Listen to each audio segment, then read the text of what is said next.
الشيطان الرجيم بسم الله الرحمن الرحيم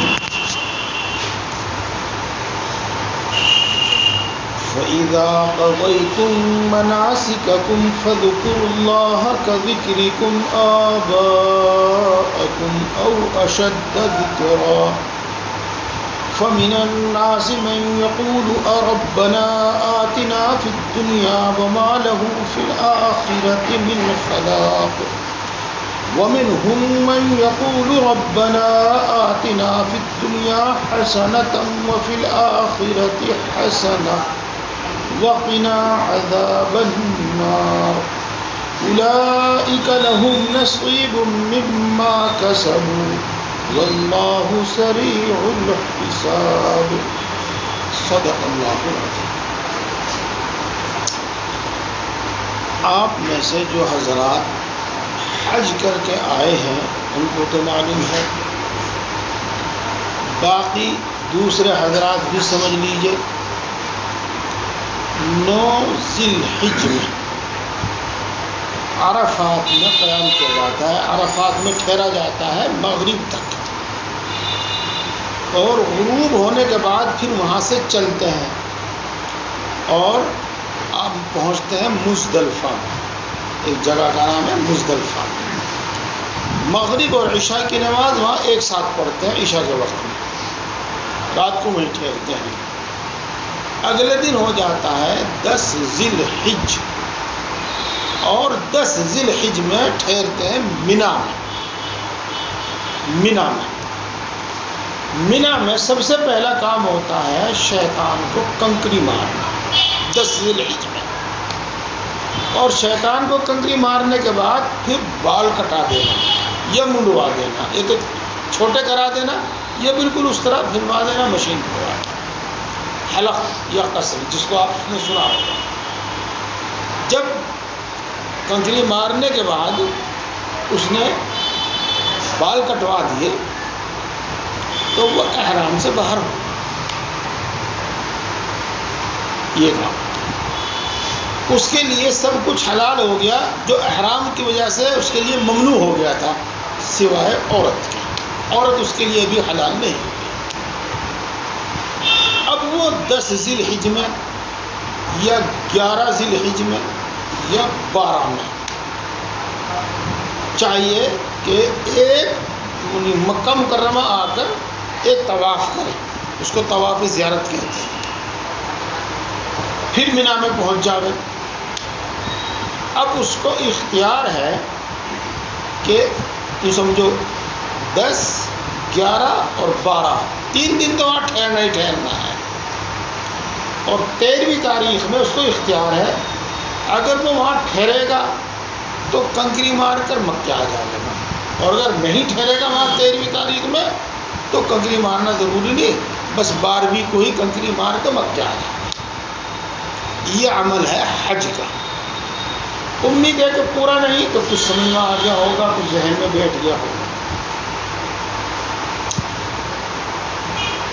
زمانے جاہلیت میں حج ہوتا تھا اور قریش مکہ اور عرب کے سب لوگ حج کرتے تھے، تو وہ مینا کے کام سے فارغ ہو کر، اور اس کو طواف زیارت کہتے ہیں، طواف زیارت سے فارغ ہو کر پھر مشاعرہ مشاعرہ ہوا کرتا تھا، کہاں؟ میدان مینا۔ اور اس مشاعرے میں کیا ہوا کرتا تھا؟ وہ اپنے کمالات اور اپنی خوبیاں بیان کر کے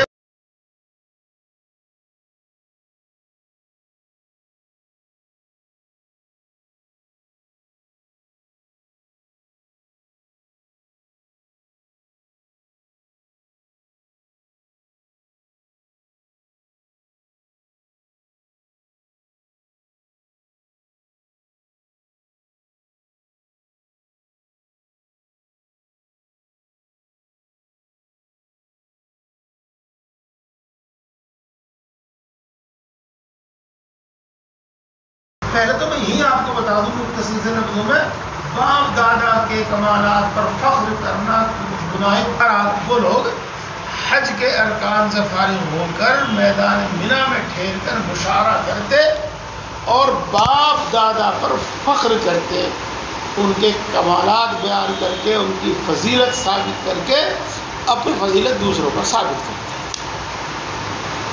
تو اللہ تبارک و تعالیٰ نے ان کو منع کر دیا اس کام سے، اور اس امت مسلمہ کو اس کام سے منع کر دیا۔ آیا کہ مشاعرہ کرنا اور باپ دادا کے کمالات پر فخر کرنا یہ حج کا حصہ نہیں ہے، یہ حج کا عمل نہیں ہے اور حج کا جز نہیں ہے۔ تم ایسا مت کیا کرو، بلکہ ان دنوں میں جس طرح جوش و جذبے کے ساتھ تم اپنے باپ دادا کا تذکرہ کرتے، ان کی خوبیاں بیان کرتے، اسی جوش اور جذبے کے ساتھ تم اللہ تبارک و تعالیٰ کا ذکر کیا، اللہ تبارک و تعالیٰ کو یاد کیا۔ ترجمے سے انشاءاللہ پورا مطلب سمجھ میں آ جائے گا، اور ترجمے کے بعد پھر میں کچھ تھوڑی باتیں آپ کو بتاؤں گا جس سے آپ کا یہ سننے سے فائدہ 2 گنا 3 گنا ہو جائے گا۔ پھر جب تم اپنے حج کے ارکان پورے کر لو تو اپنے باپ دادا کے ذکر کے بجائے اللہ کا ذکر کیا کرو، اللہ کو یاد کیا کرو۔ جس طرح سے جوش اور جذبے کے ساتھ تم اپنے باپ دادا کا ذکر کرتے ہو، اپنے باپ دادا کو یاد کرتے ہو، بلکہ اس سے بھی زیادہ جوش اور جذبے کے ساتھ اللہ کو یاد کرو اور اللہ کا ذکر کرو۔ یہ بات پوری ہے۔ اب میں آپ کو ایک بات تو بتانا چاہتا ہوں جو ابھی میں نے آپ کو بتائی تھی کہ فخر یہ کبیرہ گناہ ہے، اور یہ دنیا میں فساد کا سبب ہے، لڑائی جھگڑے کا سبب ہے، اور امن و امان ختم کرنے کا سبب ہے، اور دلوں میں دشمنیاں اور دلوں میں دوری پیدا کرنے کا سبب ہے۔ یہ سب اس لیے اللہ تبارک و تعالیٰ نے اس سے منع کیا اور ہمارے لیے اس کو گناہ کبیرہ قرار دیا۔ اب آپ سمجھیں کیسے؟ دیکھو، یوں تو انسان کے اندر ایک طبیعی چیز ہے کہ جب مجھے وہ سفید کپڑوں میں دیکھے گا، اچھا کھاتا پیتا دیکھے گا، خود ہی اسے دکھ ہوگا، اس کو حسد کہتے ہیں۔ لیکن اگر میں تواضع انکساری کے ساتھ رہوں گا تو اس کا وہ جذبہ اور ذرا کم پڑ جائے گا، اور اگر میں خود اینٹ آنٹ کے رہوں گا اور زبانی طور پر بھی میں اپنی بڑائی بیان کروں گا تو وہ اس کا حسد کا جذبہ اور بڑھ جائے گا۔ اب دیکھو لڑائی شروع ہوگی کہ نہیں ہوگی، دلوں میں دوری بڑھے گی کہ نہیں بڑھے گی۔ جب میں اپنے آپ کو اچھا سمجھتا ہوں، اس کو کہتے ہیں عجب، یہ بھی کبیرہ گناہ ہے، یہ بھی کبیرہ گناہ ہے۔ دیکھو، لمبی تفسیر تو میں کر نہیں سکتا، لمبا واقعہ تو بیان نہیں کر سکتا میں، لیکن آپ کو حدیث پاک سناتا ہوں بس مختصر سے الفاظ میں۔ رسول اللہ صلی اللہ علیہ وسلم نے مکہ مکرمہ جب فتح کیا تو بہت سارے مسلمان آپ کے ساتھ ہو گئے۔ اس کے بعد ایک حنین ایک جگہ ہے، اس کو فتح کرنے کے واسطے صحابہ کرام اور خود رسول اللہ صلی اللہ علیہ وسلم وہاں پہنچے۔ تو وہاں صحابہ کرام نے یہ کہہ دیا کہ جب ہم 313 تھے یعنی غزوہ بدر میں، جب ہم نے شکست نہیں کھائی، آج تو ہم 12,000 ہیں، آج ہم کیسے شکست کھا سکتے ہیں، آج تو ہم ہار ہی نہیں سکتے۔ صحابہ کرام نے یہ کہہ دیا۔ یہ تو حالات ایسے ہو گئے کہ چاروں طرف سے جب تیر آنے لگے تو تمام صحابہ کرام رضوان اللہ تعالی تتر بتر ہو گئے۔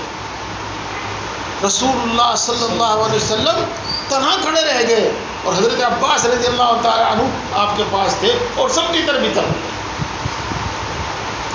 اللہ تبارک و تعالیٰ نے ایک اپنا کرم فرمایا، تمام صحابہ جمع ہوئے اور پھر اللہ تبارک و تعالیٰ نے فتح عطا فرمائی، مال غنیمت بھی ملا، فتح بھی ہوئی۔ لیکن اللہ تبارک و تعالیٰ نے قرآن پاک میں یہ بتا دیا کہ یہ جو تمہیں ایک مرتبہ ہار کا سامنا دیکھنا پڑا، یہ اس وجہ سے کہ تم اپنی کثرت کی وجہ سے، اپنی تعداد کی وجہ سے عجب میں مبتلا ہو گئے تھے. اذ اعجبتکم کثرتکم فلن تغنی عنکم فئتکم، یہ 10ویں پارے میں. تو عجب، اپنا آپ کو اچھا سمجھنا. جب آدمی اپنے آپ کو اچھا سمجھتا ہے نا، پھر وہ دوسرے پر اپنی فوقیت اور برتری ثابت کرنا چاہتا ہے کہ دوسرے بھی مجھے اپنے سے افضل مان لیں. یہ فخر ہوتا ہے. پھر جب وہ اپنے آپ کو دوسروں سے افضل ماننے لگتا ہے نا، دوسروں کو پھر حقیر ماننے لگتا ہے، وہ حقیر ماننے لگتا ہے. اس وقت تکبر کہتے ہیں. اور جب وہ اپنے آپ کو بڑا اور دوسرے کو حقیر ماننے لگتا ہے نا، اس کا برتاؤ بدل جاتا ہے. دیکھو معاف کریے، دیکھو میں ایک بار اور لوہار کے اور جلائے کے کیوں کہہ رہا ہوں، کیوں بول رہا ہے، یہ لفظ اس کی زبان پہ کیوں آیا، کیوں بول رہا وہ ایسا. وہ اپنے آپ کو بہت اچھا اور ان کو حقیر سمجھتا ہے. تو عجب آتا ہے، پھر فخر آتا ہے، پھر تکبر آتا ہے. اور جب تکبر آتا ہے، دوسرے کو آدمی حقیر سمجھتا ہے، تو پھر وہ ایسا برتاؤ کرنے لگتا ہے کہ دوسرے کے دل میں اس کی طرف سے دشمنی پیدا ہونے لگتی ہے. یہ جو الفاظ میں نے آپ کے سامنے بولے اب معذرت کے ساتھ، جب اس کو کوئی سنے گا تو کیا اس کو اچھا سمجھے گا؟ اور جو آدمی اپنے گفتگو میں یہ الفاظ استعمال کرتا ہے، اس کو وہ اچھا سمجھے گا؟ نہیں. اگر اس کا بس چلے تو آج ہی سارا بدلہ لے لے، لیکن وہ بدلے کے انتظار میں رہے گا. تو یہ چیزیں ایسی ہیں. اسی واسطے یہ سب گناہ کبیرہ میں داخل ہے. اللہ نے کوئی سمجھ یہ بات ایک بات ہو گئی. یہاں ایک بات اور سمجھ لیجیے گا آپ، اور میں کچھ تھوڑا سا کہہ ہی دیتا ہوں، حالانکہ تفسیر میں اتنا آگے جانا نہیں چاہتا. یہ جو بعض تقریر ہوتے ہیں نا، جوش جذبے والے، کر دیں گے، یوں کر دیں گے، کرسی بھی توڑ دے، کیا کر دے، وہاں آپ کو کچھ نہیں ملتا، کوئی علم نہیں ملتا آپ کو، سوائے جوشیلے جذبات کی الفاظ سننے کے اور تھوڑے سے چٹپٹا سا کوئی واقعہ سننے کے، اور کچھ نہیں ملتا آپ کو. علم اگر آپ کو ملتا ہے تو ایسی مجلسوں میں ملتا ہے. اب میں بتاتا ہوں آپ کو، ہمیں صرف اعمال ہی کا حکم نہیں دیا گیا، اعمال کے ساتھ ساتھ، اچھے اعمال کے ساتھ ساتھ ہمیں اچھی عادتوں کا بھی حکم دیا گیا ہے، اچھے اخلاق اور اچھی عادتوں کا بھی حکم دیا گیا. رسول اللہ صلی اللہ علیہ وسلم نے ارشاد فرمایا، ایک دوسرے پر کوئی فخر نہ کرے، ایک دوسرے سے کوئی حسد نہ کرے وغیرہ. اس واسطے اس کی جڑ کاٹ دی گئی کہ مشاہرہ ہی نہیں ہوگا. حج کے زمانے میں تو ہو ہی گیا. یہ دوسری بات کی امید ہے اچھی طرح آپ کو تفصیل سے سمجھ میں آ گئی. اب آپ اس سے آگے ایک بات سنو، آج آپ اس کو بہت آسانی سے سمجھ جائیں گے، چونکہ قرآن پاک کی آیت کا مطلب آپ سمجھ چکے ہیں. گویا کہ یہ چیز دلیل ہوگی آپ کے لیے. دین کے کام میں جب دنیا شامل کر دی جائے، سمجھ رہے بات آپ؟ ایک جملہ، دین کے کام میں، عبادت میں، دین کے کام میں جب دنیا شامل کر دی جائے، تو دین کا اگر وہ کام فرض و واجب ہے تو اس برائی سے اس کو پاک کیا جائے، اور وہ فرض و عمل چھوڑا نہیں جائے، فرض و واجب عمل چھوڑا نہیں جائے. اور دین کا وہ کام جو فرض و واجب کا درجہ نہیں رکھتا، لیکن اس میں برائیاں شامل کر دی گئی ہیں، دنیا اس میں شامل کر دی گئی ہے، تو اس نفل اور مستحب کام ہی کو چھوڑ دیا جائے. یہ بات آپ سمجھ گئے؟ چلو اب میں اس کی ایک دو مثال دیتا ہوں آپ کو، تاکہ بات اچھی طرح سمجھ میں آ جائے. امید تو یہ ہے کہ آپ میں سے کوئی عرس میں گیا نہیں ہوگا، لیکن اگر گیا بھی ہوگا تو وہ اور اچھی طرح سمجھ جائے گا. عرس کیا ہے؟ عرس کی ابتدا یہ ہے کہ یہ بزرگ ہیں، اللہ والے ہیں، جس دن ان کی وفات ہوئی ہم اس دن سب لوگ جمع ہوں گے، اکٹھے ہوں گے، ان کے حالات زندگی پڑھیں گے تاکہ ہمارے حالات زندگی سمجھیں. اور ان کو ہم ایصال ثواب کریں گے، ثواب پہنچائیں گے۔ اس کی اصل صرف اتنی، مثلا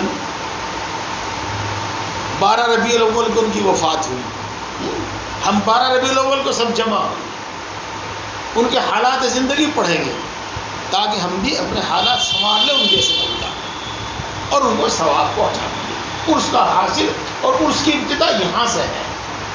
اب کیا ہوتا ہے عرسوں میں جا کر، دیکھا ہوگا آپ نے، جی ہاں، اس واسطے ہمارے علماء کہتے ہیں عرس جائز ہی نہیں ہے اور عرس میں جانا بھی جائز نہیں۔ اس کی اصلاح کی کوشش نہیں کریں گے، جانا جائز ہی نہیں۔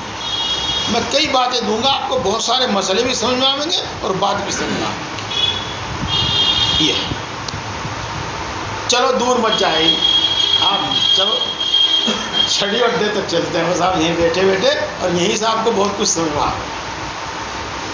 آپ نے دیکھا ہوگا میلہ چھڑیاں لگتا تھا ہمارے یہاں کیرانے میں، کیوں لگتا تھا جی؟ حضرت خواجہ معین الدین چشتی رحمۃ اللہ علیہ کی یاد میں لگتا تھا۔ وہ بینر آپ نے لکھا ہوا دیکھا بھی ہوگا، لگا رہتا تھا۔ اور ان کی یاد ہم کیسے مناتے تھے؟ وہ کسی زمانے میں یہاں سے گزرے تھے، اور جو محلہ چھڑیان یا آس پاس کہلاتا ہے، یہاں انہوں نے اپنی چھڑی گاڑی تھی اور یہاں انہوں نے آرام فرمایا تھا، قیام فرمایا تھا، آرام فرمایا تھا، پھر آگے چلے گئے تھے۔ اور وہ ہستی ماشاءاللہ جیسے ہیں ہم سب کو معلوم ہے، تو لوگ ان کی یاد میں اس دن میں وہاں اکٹھا ہونے لگے، جمع ہونے لگے۔ پھر جب ان کا انتقال ہوا اور عرس ہونے لگا تو عرس کے آس پاس یہاں بھی لوگ اور زیادہ جمع ہونے لگے۔ اور کام کیا تھا؟ وہی جو میں نے آپ کو بتایا، کچھ تھوڑا سا نصیحت کی کسی نے اور ایصال ثواب کیا اور اپنا اٹھ کے اپنے گھر چلے گئے۔ لیکن اب جو میلہ چھڑیان لگتا ہے، یہ بھی دیکھا آپ نے، وہ چیز تو بالکل گم، ختم، کسی کو پتہ بھی نہیں۔ اور کون سی خرابی ہے جو وہاں نہ ہو؟ یہ تو نیک اور بھلا کام جب کیا جائے گا، اگر اس میں برائی شامل کر دی جائے گی، اگر وہ نیک اور بھلا کام فرض و واجب ہے تو لازم اور ضروری ہوگا کہ اس برائی کو اس میں سے نکالیں اور وہ عمل جاری رکھیں۔ اور اگر وہ کام محض مستحب اور نفل ہے تو وہ کام ہی چھوڑ دیا جائے۔ جیسا کہ خود آپ نے دیکھا حج کے بارے میں اللہ تبارک و تعالیٰ نے 2 اصلاح فرمائی اور زمانے جاہلیت کی 2 رسموں کو ختم فرمایا۔ ایک تو وہ عرفات میں نہیں جاتے تھے، مینا میں قیام کرتے تھے، ان کو کہا کہ تم بھی عرفات جایا کرو۔ اور دوسرے جو مشاہرہ کیا کرتے تھے، اس مشاہرے پہ اور باپ دادا پر فخر کرنے پر پابندی لگا دی، ایسا نہیں ہو، مشاہرہ نہیں۔ یہ بات آپ سمجھ لیجیے۔ میں کچھ اور دوسری مثالیں دیتا ہوں جو آپ اچھی طریقے سے مسئلہ بھی سمجھ جائیں گے۔ تراویح میں امام صاحب کا قرآن پاک پورا ہوا آج، تو کیا ہونا چاہیے جی؟ مٹھائی بانٹنی چاہیے بھائی ضرور، اور مٹھائی بانٹنا کوئی برا کام بھی نہیں ہے۔ اور بھائی کوئی مولانا صاحب بھی آ جائے جو تھوڑی سی تقریر بھی کر دیں، اور یہ بھی کوئی برا کام نہیں ہے جی۔ اور یہ پھر دعا بھی ہو جاوے، اور یہ بھی کوئی برا کام نہیں ہے جی۔ یہاں تک تو چلو کسی حد تک گوارا کر لیا جائے گا، لیکن اب اس کے ساتھ کیا ہوگا؟ ہم نے تو بندش لگا رکھی ہے آپ لوگوں پہ، اس لیے حد کے اندر ہیں آپ، لیکن جہاں بندش نہیں لگی میں وہاں کا بتاؤں گا آپ کو۔ بھائی چراغا ہونا چاہیے، اب ساری مسجد کو خوب سجایا جائے گا، اور اندر ہی اندر نہیں بلکہ باہر بھی کمکمے اور کیا وہ لگایا جائے گا۔ فضول خرچی ہو گئی۔ اس سب کے واسطے پیسہ کیسے حاصل کیا جائے گا؟ مٹھائی کے واسطے بھی کیسے بھی ہیں؟ ارے بھائی شاید تمہارا تو بہت بڑھیا کام ہے، لاؤ 1000 روپے دو۔ بھائی میں 1000 تو دے نہیں سکتا، میں 500 دے دو۔ نہیں بھائی ہم تو تیرے سے 1000 ہی لیں گے۔ اب جب اس میں تھوڑی سی کہا سنی کری، اچھا بھائی 1000 لے جاؤ، تو چلو 500 تو کسی طرح سے دے رہے تھے، لیکن یہ دوسرے 500 تو زبردستی کے ہیں، یہ جائز نہیں۔ یہ جائز نہیں. پھر آگے کیا ہوگا؟ وہ جو فلاں ہے نا وہ اسمگلر، یہ وہاں ملیں گے بڑھیا پیسے، وہ دے گا بھی ٹھیک، بھائی جائز نہیں ہے. ارے تو چپ رہو، جائز ناجائز نہیں زیادہ دیکھا کرتے. چل اگلی لاؤ جی بھائی جی 10,000 روپے دے دیو، آج ہمارے یہاں قرآن پاک ختم. اب وہ حرام آنا شروع ہو گیا. بولو ایسا ہے کہ نہیں ہے؟ اچھا اب کیا ہوتا ہے؟ یار جلسہ ہو رہا، وہ ہمارے محلے کے جو ہے نا ممبر صاحب اور ایم پی صاحب اور ایم ایل اے صاحب، وہ برا ماننے گے، انہوں نے بلا لو. اب ان کو بلا لیا گیا. اب چونکہ وہ تو ادب ادب سے واقف ہے نہیں، وہ مولانا صاحب بھی ادھر بیٹھے، حافظ جی صاحب بھی ادھر بیٹھے، اور بابو جی صاحب کو کرسی بلانے بنا دیا. اب وہ دین کو کیا جانے بیچارہ. اب وہ یہاں مسجد میں بیٹھ کے دین کے اس مجمع مجلس میں بیٹھ کے دوسری بات کرے گا، تو کتنی خرابیاں ہوگی، کتنی خرابیاں ہوگی. ارے بھائی مسجد کا کام پڑتا رہا ان سے، ان کی دستار بندی بھی کر دو. اب ان صاحب کی دستار بندی ہو رہی ہے جی، پگڑی باندھی جا رہی ہے جی، اور نوبت یہیں نہیں، پتہ نہیں آگے کہاں تک چلتا رہے گا سلسلہ. اس واسطے کیا کہا علماء نے؟ مٹھائی نہیں بٹے گی. بس روزانہ جس طرح قرآن پاک پڑھ کے دعا کر کے آپ اٹھتے تھے، آج بھی اسی طرح دعا کر کے اٹھ جائیے. بس اتنا ہی کیجیے، آگے نہ بڑھیے. بڑھنے کا سلسلہ شروع ہوگا تو پتہ نہیں کہاں، حد ہی نہیں ہونے کی کوئی. ہاں بھائی کوئی کسی کا بچہ ہے، اس نے پہلی مرتبہ قرآن پاک سنایا ہے، ماں باپ کو بہت خوشی ہے، وہ اس کا کوئی قریبی دوست اپنے پاس سے مٹھائی بنانا تقسیم کرنا چاہے تو کر دو. اب آپ سمجھ گئے ہوں گے کہ ان برائیوں سے کیوں روکا جاتا ہے، ان چیزوں سے کیوں روکا جاتا ہے. اور یہ سب بات آپ سنوا، بس ایک مثال وہ دے گا اور ختم کرتا ہوں بات. یہ میری آنکھوں کا دیکھا ہوا اور کانوں کا سنا ہوا. حضرت مولانا مسیح اللہ خان صاحب جلال آباد والے حضرت جی، اللہ تبارک و تعالیٰ نے ان کو علم، عقل، اخلاق، بس کتنا نوازا تھا کچھ نہیں کہا جا سکتا، کتنا نوازا تھا. انہوں نے پڑھانا چھوڑ دیا تھا آخر عمر میں. وہ بخاری شریف کے شروع کے کچھ اسباق پڑھایا کرتے تھے اور آخر کے حدیث پاک پڑھایا کرتے تھے بس. اب حضرت کے علم سے، حضرت کی شخصیت سے فائدہ اٹھانے کے واسطے سب لوگ اکٹھے ہو جاتے تھے، وہ سن لیتے تھے. اور جو آس پاس کے علماء تھے جنہوں نے حضرت سے فائدہ اٹھا رکھا تھا، نہیں فائدہ اٹھا رکھا تھا، وہ بھی جا کے شریک ہوتے تھے. تو بخاری شریف کے ختم کی اصلیت بس اتنی تھی. اب وہ سلسلہ بڑھنا شروع ہوا. پہلے تو عوام جانے لگے جو کچھ نہیں سمجھتے تھے ان باتوں کو جو حدیث کی باتیں وہاں سمجھائی جا رہی ہیں. پھر عورتیں بھی جانے لگی. اب جب عورتوں کا اور مردوں کا مجمع ہونے لگا تو وہاں بازار بھی لگنے لگا. اب ختم بخاری شریف کے بجائے بخاری میلہ ہو گیا. اور اگر اس پر اب بھی کنٹرول نہیں کیا جائے نا تو یہاں بھی بات رکنے والی نہیں ہے، بلکہ بات آگے تک بڑھتی رہے. تو یہ مت سمجھو کہ اس میں کیا برائی. ہم سب کی اتنی بڑی عقل ہے کہ ہم ساری برائیوں کو سمجھ لیں. ماہر علماء اس کو سمجھتے ہیں، جو قرآن پاک کو سمجھے ہوئے ہیں، حدیث پاک کو سمجھے ہوئے ہیں. دیکھو اس سے پہلے مسئلہ آپ کی سمجھ میں آیا ہو یا نہ آیا ہو، لیکن یہ آیت شریف اور اس کا مطلب سمجھنے کے بعد یہ سب باتیں آپ کو اچھی طرح سمجھ میں آ گئی. چلو اگلی بات لمبی ہے، وہ بھی میں اسے شروع نہیں کرتا، ایک بات اور بتاتا چلوں، آپ یہ بات بھی بہت آسانی سے سمجھ جائیں. جو کام اللہ کا وہ کام نبی کا، کہ نبی جو اللہ فرماتا ہے اسی کو بندوں تک پہنچاتے. تو اللہ اور رسول کا کام صرف ایمان کی دعوت دینا نہیں ہے. انبیاء کا کام صرف نماز کی اور دوسرے اعمال کی دعوت دینا نہیں ہے. بلکہ ایمان کی دعوت کے ساتھ اور اعمال کی دعوت کے ساتھ دین میں یا امت میں جو رسمیں بدعتیں خرابیاں ہیں ان کو مٹانا، ان کو سمجھانا، بتانا، چھڑانا، یہ بھی نبیوں کا کام ہے. جیسے کہ آپ نے قرآن پاک کی ان 2 آیتوں میں ابھی سنا. بس میں اپنی بات پوری کرتا ہوں اور امید ہے کہ آپ کو ان باتوں سے بڑا نفع ہوگا.